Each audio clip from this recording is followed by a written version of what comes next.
Right, so I watched the anime recently, and it's called... God, that's a long one.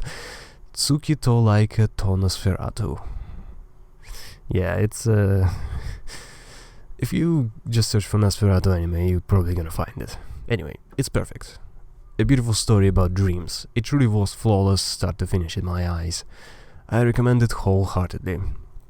What is it about? In an alternative history, the Soviet Union decides to use a vampire to test space travel before sending the first human. Of course, she's just an experiment and is supposed to be treated as such. I'm trying to think of ways to say this without spoiling anything, but I think it's very easy to tell where it is going. But it doesn't matter. I knew what would happen and I let myself be swept up by the story anyway. What did I like?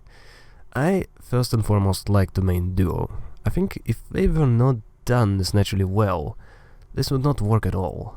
They progress in a believable way from a trainer and a test subject to, well, what they end up as. At first she's definitely apprehensive, hostile and quiet. And he's just something of an everyman who has his beliefs and misgivings but is able to move past them. Accepting her, looking objectively at how people are treated, stepping up when needed, but not spouting stupid platitudes either. It's common in anime to have a protagonist who is supposed to be a, quote, good guy, but frequently that fails when there is no logic to it. Here Lev was very much a typical anime protagonist, but it's finally done right, and I love that so much. I definitely see this as an example to all the other series as to how to write a protagonist who is this exact character.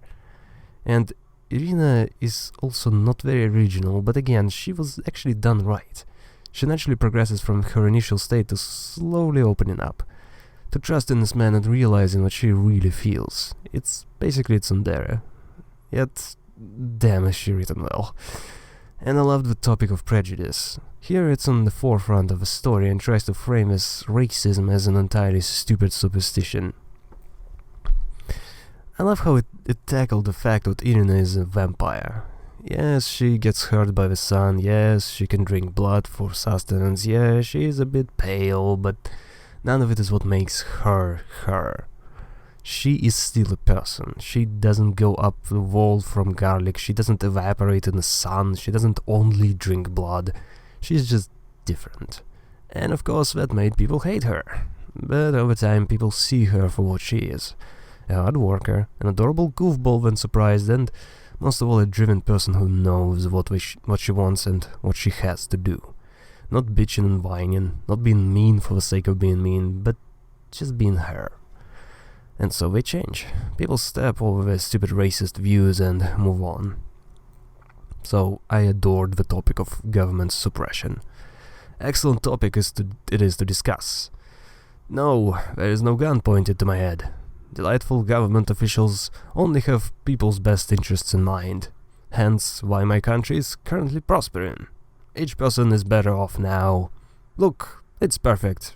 Perfectly perfect.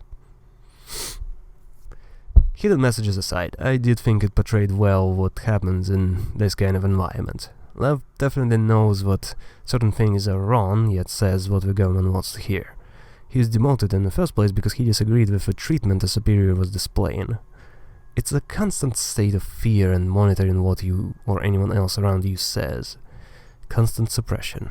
And yet, well, I'll just say I loved it and not spoil anymore. What did I dislike? If I were to complain, there would be 3 things, but not one of them ruined anything or even made it much worse. If anything, some flaws make it better, more believable. If it was truly flawless, it would be suspicious. First is Anya. There was a time not to have anime hair, it would be with her. She is not fitting at all and honestly doesn't make sense to me. I think her character should have been explored a little further, given her more backstory. Maybe some trauma which, instead of turning into a grumpy grump, turned her into this bubbly, happy-go-lucky, manic pixie girl. Instead we just get her acting like that. And in this serious world of oppression it just doesn't fit. But as the time went on, I definitely liked her more. She had this sister relationship with Irina, which was kind of adorable. Second is the character of Natalia and Franz.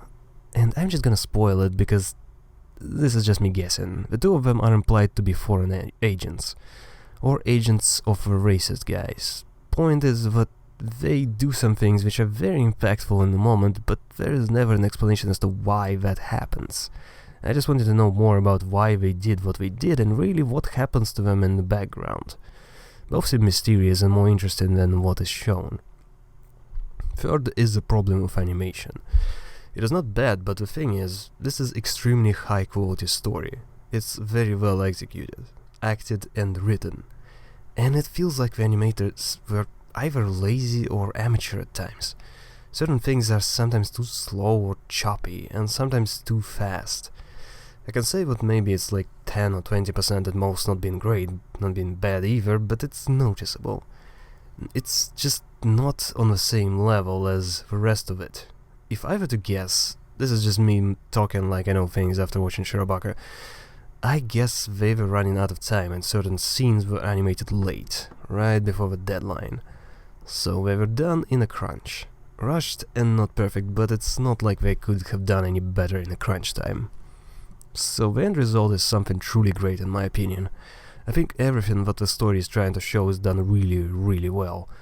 I just wanted a little bit more time and info about the background events.